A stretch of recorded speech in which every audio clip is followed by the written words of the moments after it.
नमस्कार, न्यूज 24 घडामोडीमध्ये आपले स्वागत आहे।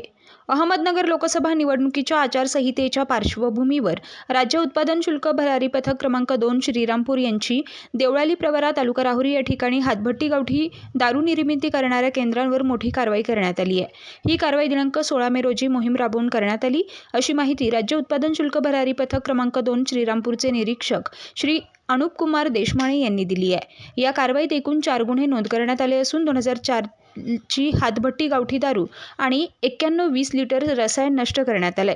या मुद्देमालाची एकूण किंमत रुपये 4,08,550 रुपये इतकी आहे। 8 आरोपींवर महाराष्ट्र दारूबंदी कायदा 1949 नुसार गुन्हा नोंद करण्यात आलाय।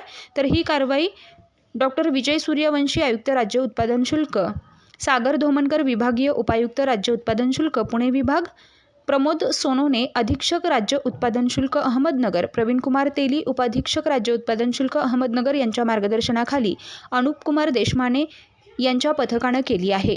प्रतिनिधी स्वामी गोसावी, न्यूज 24 घडामोडी, अहमदनगर।